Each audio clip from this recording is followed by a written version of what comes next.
Well, even if the Bitcoin ETFs in the U.S. get that long-awaited approval, not everyone in the crypto space might be open to buying it. Let's get some industry perspective with Greg Moritz. He's co-founder and chief operating officer of crypto hedge fund AltTab Capital.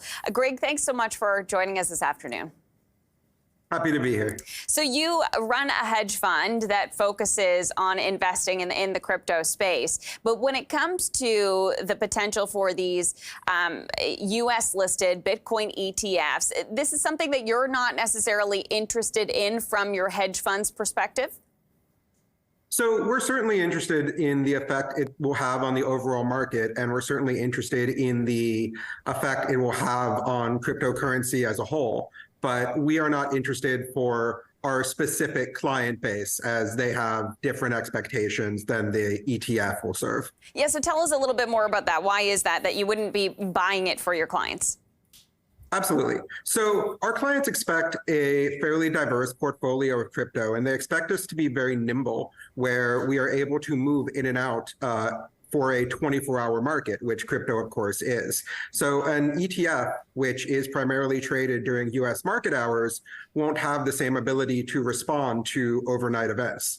In addition, an ETF will hold a single asset, in this case, Bitcoin, while we find opportunity in the medium cap and smaller cap crypto tokens. So while we think that the ETF is a fantastic thing for crypto, and we think it's a fantastic thing for many investors, it doesn't suit the more sophisticated investors that tend to invest with hedge funds like ours. So when we hear about people talking about how institutional investors might be more inclined to engage with these ETFs, do you think that that will be the case?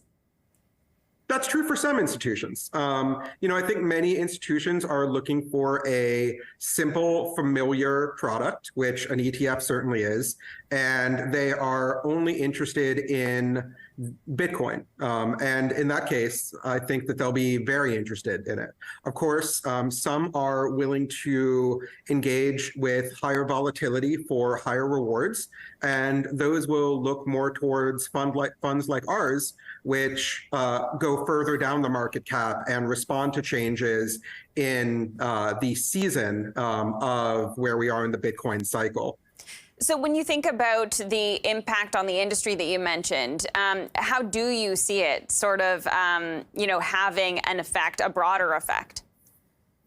Yeah, I think it's fantastic for the overall industry, and I think it comes across two primary paths. The first path is in the effect on the capital market itself, where this represents potentially massive inflows of value to cryptocurrency. And when we look at what's happening later this year with the Bitcoin halving, where supply is going to be reduced significantly, we're going to see an increase in demand from these Bitcoin ETFs. And simple economics tells us that when there is a significant reduction in supply and a significant increase in demand, the price of the asset tends to increase. And then the second aspect is reputational. We have the largest asset managers in the world who are fairly conservative now embracing cryptocurrency. And they're saying, we think this is a legitimate asset class. It has shown resiliency. There is investor demand for it. And I think that stamp of approval is going to result in a lot of investors who were previously on the sidelines joining the party. Do you think that if these ETFs are approved, that it could open the door for other types of, things getting approved? Or what do you think on that front? I think that's a near certainty. So we've already seen applications for Ethereum spot ETFs. And so I think we're going to see spot ETFs for many of the largest cryptocurrencies. I would not be surprised at all if every cryptocurrency that is not a stable coin inside the top 10 has an ETF within the next few years. And tell us a little bit more, Greg, about what your hedge fund is invested in. Yeah, so we invest in both large, medium, and small cap cryptocurrencies. So We invest for the long term in some of the more established projects like Bitcoin and Ethereum, but then we also invest in things like Avalanche or Solana or other projects that we think have significant technical merit and use cases, and that we think have the potential to outgrow Bitcoin and Ethereum in terms of rate of price increase. And then, of course, we also do some amount of short-term trading where we see underpriced assets and then invest in them. And what can you tell us in terms of what the returns have been like for your clients recently, Greg?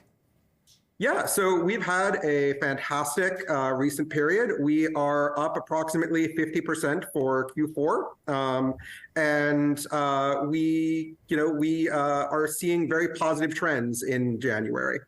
And I'm just curious to get your sort of take on the events of yesterday as well that we were just talking with James about, with this, fake tweet going out. I thought it was kind of interesting in terms of your take on it being, the reaction to it that we saw, the spike in Bitcoin. You saw that you interpreted that as a good sign.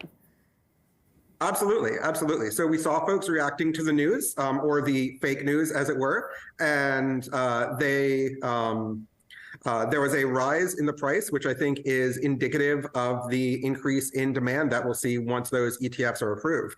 We may see the price dip slightly, not very long after they have been approved, as there has been a significant run up now and the market has been anticipating this approval. But long term, it is very bullish for the price of Bitcoin from our perspective.